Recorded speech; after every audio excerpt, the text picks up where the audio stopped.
Understanding the self. Being self-aware is having a good knowledge and understanding of yourself, including being aware of your own feelings and character. Practicing self-awareness is about learning to be better, understand why you feel and what you feel and why you behave in particular way. The self from various philosophical perspectives. The philosophy of self is the study of the many conditions of identity that make one subject of experiences distinct from other experiences.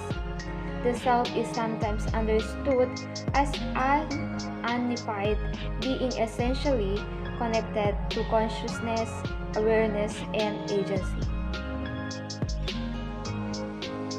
Why do our names is very important? It's because our names are an incredibly important part of our identity. They carry deep personal, cultural, familial, and historical connections. They also give us a sense of who we are, the communities in which we belong, and the place in the world. There are also different lenses of field in understanding the self, which is psychological, sociological, physiological, of physical, sexual, digital, economic. Philosophical, which is Socrates.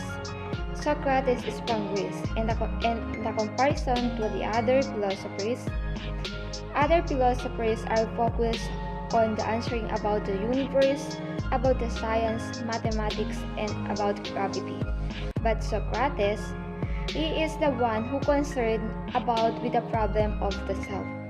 He asks questions about our existing and what does it mean when they say the word self, that how that differ.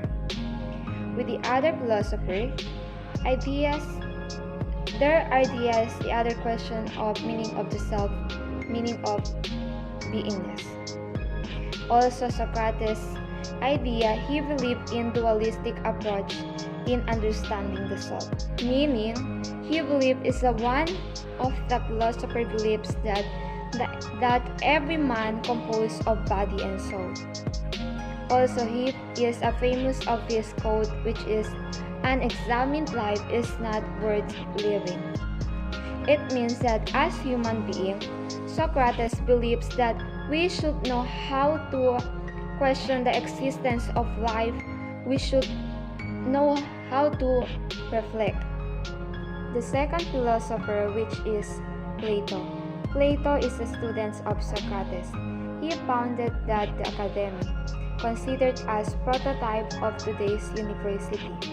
And his theory, that dictator between ideal world of forms and material world, he believes that the world that we exist right now is not the real world, but rather this is just a replica of the real world. For him, the real world of forms that only exists on the real of ideas is not something that we can see or found, but rather is beyond of our consciousness, of our awareness. Also, Plato stated in his idea of self, the soul is composed of three parts: our desires, the consciousness, awareness of reason, and the spirited parts, which is get angry at injustice. The perspective of Aristotle, the soul is the essence of the self. For Aristotle, the main goal of the self is to live a good, flourishing, and fulfilling life. And also, for the perspective of Saint Augustine, the self has an immortal soul. Saint Augustine noted that the body is united with the soul as a whole and not separated. He is the one who said, "I am doubling, therefore I am." For René Descartes, "I think, therefore I am." For René Descartes suggests that there are two dimensions of self, the self as thinking entity and the self of physical body. He also emphasized on the saying, "I think, therefore I am," which means that a rational thinking person and being self-conscious is a proof that there is a self. For John Locke, the self is consciousness. For John Locke, consciousness, awareness, and memory of precious experiences are the key to understand his self. He said that the fact the person is a thinking entity, reasonable and reflecting on its identity, and there is a self. With Hume, there is no self. Is a person carefully examines himself through the method of introspection. The self is just a result of humanistic imagination and thoughts that build up a person's characteristics. For Immanuel Kant, the person are the ones who create their own self. Their self constructs its own reality, which actively produces a world that is predictable to him or her. For Sigmund Freud, there are three layers of the self, which is consciousness, unconsciousness, and preconsciousness. For Gilbert Ryle, the self is the way people behave. The self is best understood as a pattern of behavior and the capacity of a person to act and make a move in certain ways and conditions.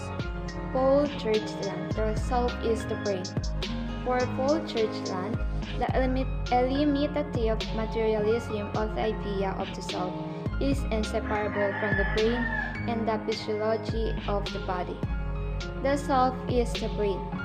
And also for Maurice Merleau-Ponty, the self is embodied of subjectivity. For Maurice, all the knowledge about the self is based on the phenomena of experience. It means that the self is a product of the past experiences that he had, and he built up his identity through all those experiences in the past in which a person made decisions.